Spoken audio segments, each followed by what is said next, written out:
Penguins opened up training camp today. They also signed a player. Jim Rutherford wasted no time. Even though this team always is up against the cap, he found some money for a 4-year extension to John Marino, a 23-year-old they acquired from Edmonton for a 6th-round pick. You know, Will, they've had an ability to go and get these defensemen. They did it with Justin Schultz. It turned into something good. They did it with Marcus Pettersson. It turned into something good. And now John Marino. The question is, they're going to have to do something at some point, you would think, down the road to make some more room here available for them. Is that a good signing in your view? And what has to happen afterwards? I mean, for me, look, I feel more comfortable about John Marino actually completing that deal than I did Hornquist completing his last deal, you know, or Johnson completing his last deal. I mean, at least he's giving these extended contracts to young guys. I mean, I like the fact that they've got him and Pettersson and Dumoulin, guys that are responsible. I mean, you don't hear a lot of, you go on Twitter after these Penguin games, you don't see a lot of people complaining about John Marino and Marcus Pettersson and Duma. You don't see that happening. So I think it's responsible. I mean, I also think, and look, he was self-aware today. He said, look, I'm aware that I'm going to be part of something after maybe the guys that are this club is known for are gone. I mean, I think he's going to take that to heart. He's a hard-working player. He's a smart, really smart player, and I think there's a lot of potential there. And look, I mean, if he turns into the player the Penguins think they can, 4.4 annual value, million contract in 3 years is probably going to be a really big bargain. Yeah, he's the guy that's going to replace Justin Schultz, right? He's going to be the guy that maybe eventually replaces Chris Letang. It's another good signing by GM John Rutherford. I mean, look back, Pettersson last year. Now you have Marino this year. I would say his only bad signing is Jack Johnson. And I agree with you, Will. I mean, I hated that Patrick Hornquist deal. I liked Patrick Hornquist with the Penguins, but I just thought it was too much, kind of like the Jack Johnson deal. Both those deals were bad. This seems to be a pretty good one.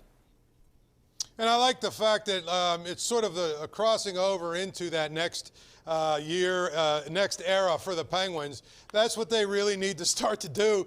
Get some of these young guys on these team-friendly deals or whatever you want to call them, because you know, Crosby and Malkin can't play forever. Eventually they're going to have to either, you know, become secondary player type things or just retire.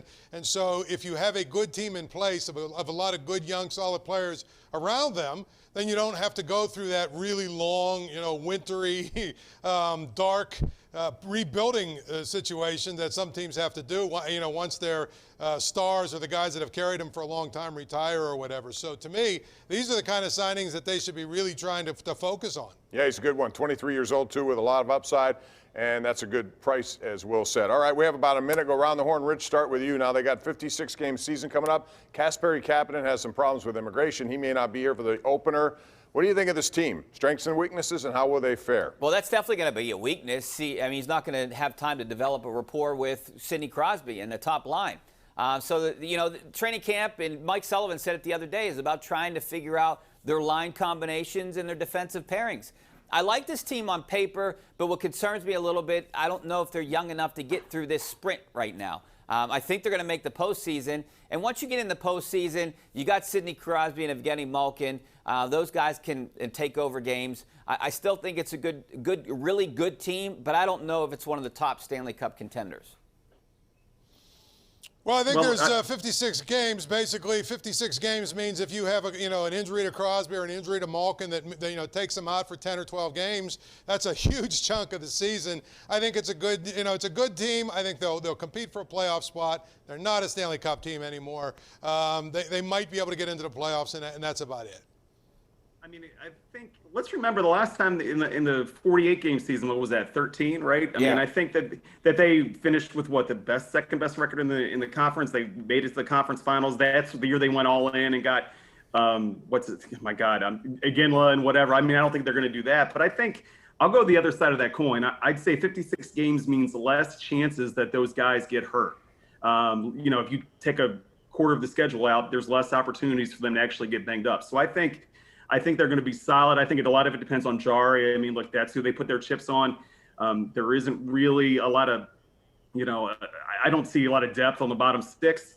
But look, it's going to be 87-71. If the goaltending's good, they're going to be competitive. I am more curious to see when they play these teams 7, 8, 9, 10 times what the eighth game is going to look like, because it could get real ugly there towards the end. A lot of back-to-backers too right off the bat, and the physicality could become an issue there. And also, who's going to be on the power play to take Patrick Hornquist's spot? I think that's one of the things you have to look at with this team. We'll be back with more. It's the #1 Cochran Sports Showdown right here on KDKA-TV.